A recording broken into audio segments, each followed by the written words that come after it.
E isso ia-te ia-te pôr no chinelo, porque tu não tens assim um nível de elaboração tão alto, porque tu não tens esse conhecimento, não é? E por isso tu preferes bater entre aspas, ou seja, mandar abaixo, não é? Pois, o comunista é sempre assim, nunca tem grandes argumentos só para deitar abaixo. Se estás a ver o vídeo pelo corte, dá o like, subscreve, comenta, ajuda aí o canal a crescer, dá aí essa força. Vamos lá ver, isto fala é um vídeo do Tiago Braga, lá do Brasão de Armas. Não é dele, mas é feito, a base foi feita por ele. Isto aqui é só a dizer que o Tiago Braga refutou, como penso eu, pelo título, pelo menos, penso eu. Bom, pra quem não conhece, Thiago Braga Samar, a minha waifu, que já havia destruído todas as falácias dessa galera que tem redução de cérebro, em vídeos que contam hoje com milhões de views, o cara até recebeu um prêmio por isso, e agora foi desafiado, literalmente, por dois malucos de ideologia canhota pra uma trocação franca de palavras no... O problema é que esses tais comunistas não conseguem fazer uma troca de argumentos sem entrar em falácias. Esse é o problema. Enquanto que o Tiago Braga consegue fazer uma troca de argumentos sem entrar em falácias, eles não conseguem. Eles agarram-se, temos que ser mais humanos e blá blá blá. Eles agarram-se a essas merdas. Podcast Inteligência Limitada. Entretanto, quando o seu inimigo é isso aqui, não dá pra esperar algo bom. Além de que ele próprio, após o debate dele com o Kim Kataguiri... Também quando no Brasil a cultura daquela do mais à esquerda, eu até chamo muito de extrema esquerda, porque se houvesse uma esquerda tão extrema aqui em Portugal, estava tudo fodido. Kataguiri admitiu ao público que é desonesto em debates. Do ponto de vista leninista, eu fui para o debate na perspectiva de fazer agitação, não de fazer propaganda, sabe? Porque eu acho que para um público que está me conhecendo pela primeira vez, um debate sobre propaganda seria muito elaborado, seria com um nível de elaboração teórica muito alto, isso ia deixar... E isso ia-te pôr no chinelo, porque tu não tens assim um nível de elaboração tão alto, porque tu não tens esse conhecimento, não é? E por isso tu preferes bater entre aspas, ou seja, mandar abaixo, não é? Pois, o comunista é sempre assim, nunca tem grandes argumentos só para deitar abaixo. Popular. Como as pessoas estão me conhecendo pela primeira vez, eu preciso conquistá-las para continuar me acompanhando. Fazia muito mais sentido fazer um debate a nível de propaganda. Vocês entenderam? A minha waifu não ia deixar barato. Além de ter refutado completamente as falácias desse cara, Thiago Braga... O problema lá dos comunistas é que eles agarram-se em argumentos que não são argumentos históricos, são argumentos falaciosos, ou seja, o que a pessoa diz ou o que a pessoa pensa, e não em argumentos históricos, para dizer, para rebater um ponto. Enquanto que o Tiago Braga vai aos livros, vai aprender, vai ler, vai lá e estuda as coisas. Essa é a parte boa do Braga. Braga Samar lançou a última lapada seca sem cuspe em seu canal, demonstrando por A mais B que ele havia marcado com esses dois noias aqui para debater e mostrando as mensagens aonde eles claramente fugiam do debate com a minha waifu vestida de cowboy. Samar é a minha waifu, é porque por trás dessa máscara de memes cringe e muita zoação com canhoto, ele é um verdadeiro historiador. Diferente dos seus detratores, que são só desocupados. Quem delimitou... Aquela ali ganhou, parece que ganhou o torneio do ioiô, já que ele não sabe fazer mais nada, só podia ganhar o torneio do ioiô.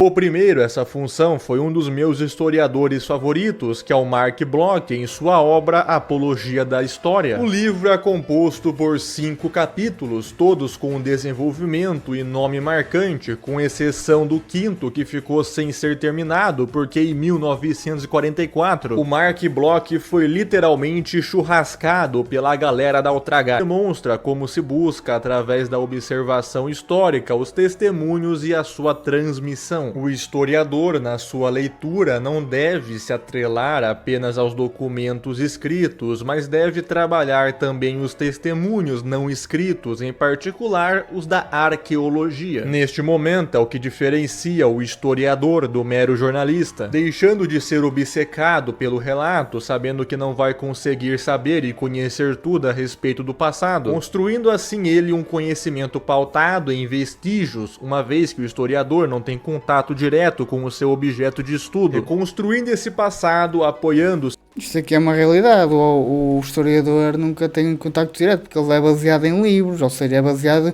na visão de outras pessoas. Se outra pessoa tiver uma visão marxista, ele vai ter que se basear nisso. Se tiver uma visão mais liberal, ele também vai ter que se basear nisso. Nunca vai ser ele a ter a visão da coisa, vai ter que se basear em livros. Isso aí não há muito a dizer, é a realidade. Não apenas na história, mas aberto a outras possibilidades que as outras ciências podem ceder. O autor indica que o passado estará sempre em processo e progresso, mudando muitas vezes seu modo de compreendê-lo, sendo que poderá ser escrito de maneira diferenciada de acordo com a visão de cada historiador, ou usa como exemplo o juiz e o historiador, discutindo se a história deveria julgar ou compreender. Toma como defesa que o historiador deve compreender e não julgar. Não é trabalho do historiador julgar outras civilizações, por exemplo, e sim compreendê-las, revelando que... Mas o comunista disse que só estava lá para fazer propaganda, porque claro que ele vai sempre deitar abaixo, claro. Eu só fui lá para fazer propaganda, ele próprio disse isso. Obviamente que ele só ia para deitar abaixo. Ele não deve sempre ficar julgando se uma sociedade não é melhor nem pior que a outra. Esse tipo de avaliação é secundária e inerente à simples busca da verdade. Ou seja, ficar julgando não deve ser o foco do seu estudo. E revela ele que é por meio da análise histórica que se inicia também o trabalho do historiador, sempre atento para os julgamentos. Também defende a ideia de que o historiador é quem faz o seu recorte histórico e, consequentemente, escolhe e peneira o seu ponto de estudo, indicando que não é obrigatório saber de todo o conhecimento do passado, uma vez que a noção de fonte é ampliada. No capítulo 5, que ficou sem título e inacabado, foram analisadas as causas dos fatos históricos, e que tais causas não são postuladas e sim buscadas, ou seja, elas não são pré-determinadas, aqui fazendo uma crítica ao positivismo histórico. Ele acreditava que um acontecimento é atrelado ao outro e que as produções do próprio historiador terão consequências e influências, portanto, indo contra as filosofias deterministas. E todos esses elementos que, segundo Mark Bloch, configuram o que é de fato um historiador, estão presentes na minha waifu. Ele já fez vídeos o suficiente para demonstrar... Mas o Tiago Braga não é simplesmente uma pessoa que olha para um livro, lê e fala o que é que está lá.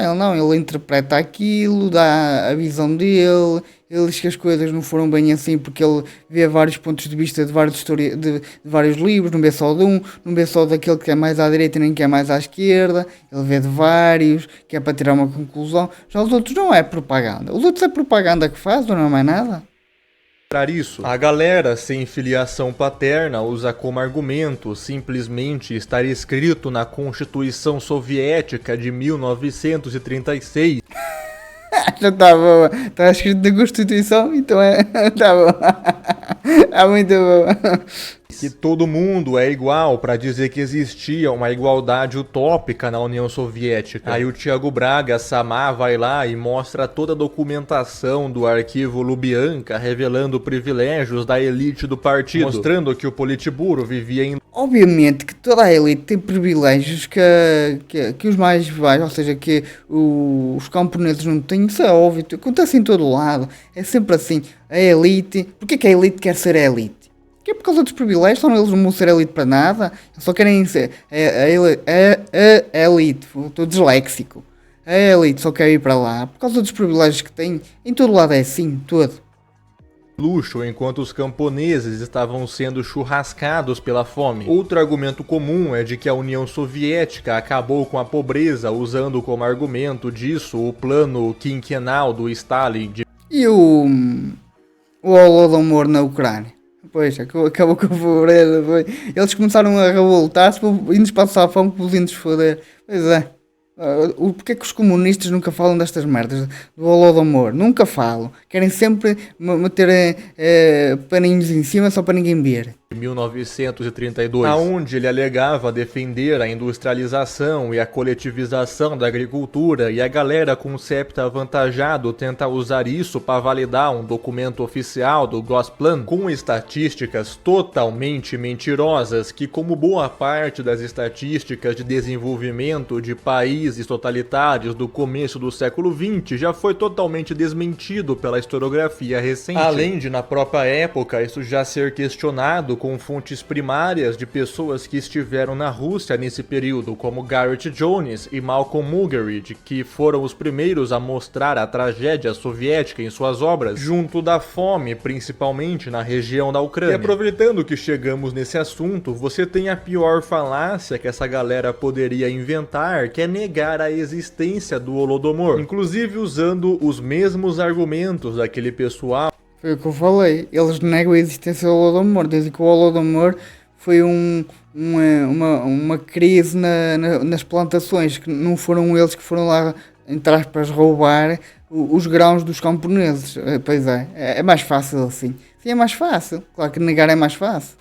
Que nega aquela parada que a galera da Ultragás fez. Mas negar o Holodomor na Ucrânia não é só um erro histórico, é um insulto à memória de milhões de pessoas que foram churrascadas sem o mínimo dos direitos humanos. Como historiador, a obrigação da minha waifu é com os fatos. E os documentos são claros, a fome de 1932 e 33 na Ucrânia soviética não foi natural, ela foi política. No telegrama de Stalin, a Claro que foi político, é porque eles estavam-se a revoltar, porque estavam a produzir e estavam a ser sacado tudo. Como um Estado normal faz, que é sacar tudo que tu produzes.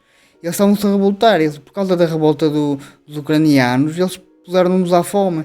É só razões políticas, que era para os tentar amordaçar de alguma maneira. Novitch, de 1932, ele fala abertamente as seguintes palavras, abre aspas, a Ucrânia está mostrando tendências nacionalistas. Se não tomarmos medidas energéticas, podemos perder o controle, fecha aspas. Em 7 de agosto de 1932, Stalin baixa a Lei das Espigas, que punia com até 10 anos de prisão ou até mesmo a pena de churrascamento quem recolhesse grãos caídos nos campos. A liderança soviética tratava a fome como uma ferramenta de disciplina política, e isso... Mas é assim, em todo lado que a comida é uma coisa que é muito escassa, porque se tu és obrigado a trabalhar, entre aspas, que é o teu trabalho só serve para pagar o teu prato de comida, porque tu não tens um pagamento, o teu pagamento é o prato da comida.